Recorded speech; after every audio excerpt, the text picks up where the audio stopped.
Oh wow, we are seeing a whole bunch of Cybertrucks getting ready for customer deliveries in Dublin, California. I haven't seen a single Cybertruck on the road in real life yet, but I think that is going to change pretty soon. Panasonic to soon make new batteries for Tesla could reduce EV prices. Panasonic said it will produce a new and improved version of the 2170 cells used in Tesla Model 3 and Model Y at the plant in Nevada that it operates with Tesla sometime during 2024 or 2025. The new cells, which pack a lot more energy density, could help reduce EV prices, the company states. It sounds like we are either going to get longer ranges in EVs or cheaper EVs. I like both options. Despite the strikes, Tesla is planning to open 31 supercharger locations in Sweden in 2024. There have been a few delays, but clearly Tesla is still planning to open so many more superchargers in Sweden.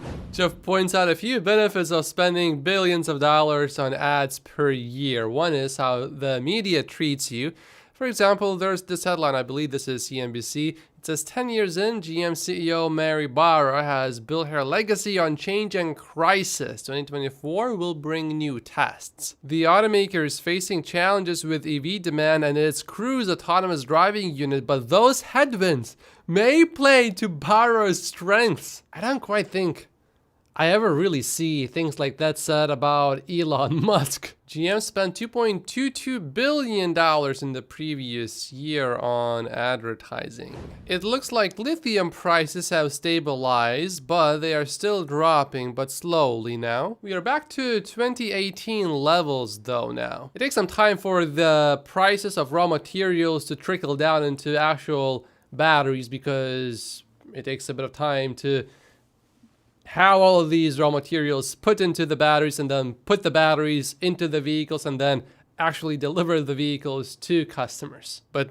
there's no doubt that there's pressure for these prices to come down. As you would expect from the Japanese, Nissan has reportedly delayed the production start of two brand new US-made EVs to 2026 and 2027. One reason for the delay is that Nissan has concerns about the profitability and market demand for EVs, which really means they have concerns about their competency, about their ability to make good EVs. Now, LG has opened its first US EV charging factory in Texas. Its new EV charging station factory has the capacity to produce more than 10,000 chargers per year. LG will start making 175 kilowatt chargers in the first half of this year and 350 kilowatt chargers later this year. Currently, fastest Tesla chargers that you can actually use and fully utilize are basically capped at 250 kilowatts, so 350 is pretty good. Tesla's V4 superchargers will be faster than 250, by the way, so it's not like Tesla is not making any progress with charging speeds. Tesla's website ranks second in customer satisfaction in JD Power study. I wonder who placed first? The study was based on responses from over 12,000 respondents, and they just looked at the automotive manufacturer websites. And manufacturers with a larger portfolio of electric vehicles tend to have higher website satisfaction ratings. Tesla scored 749, just 2 points behind the top-ranked Mercedes-Benz in the premium segment. From my personal experience, I would have to disagree with this assessment because I had a Mercedes and I did not like the website experience, nowhere near as much as I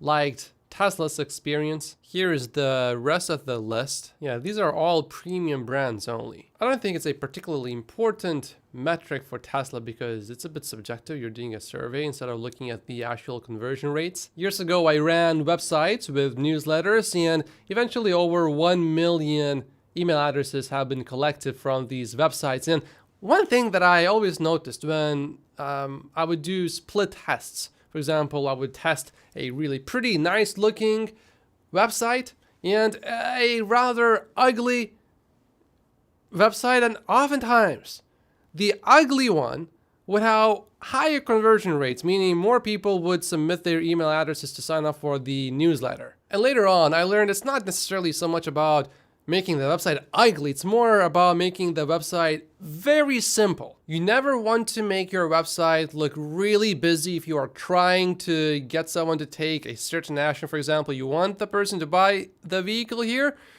You make it as simple as possible. You do not make them go through 10 different pages. With Tesla, you just choose which trim, which color, which wheels, and it's all done on the same page, which is genius. You don't need to go through multiple pages, which increases conversion rates, and you're pretty much done. You just click to continue payment, and there's just one more page. I remember configuring a Mercedes, and I had to go through what felt like 10 pages. When you click on the next page, it has to load. It was a pain. Here, for example, you configure your colors and your wheels.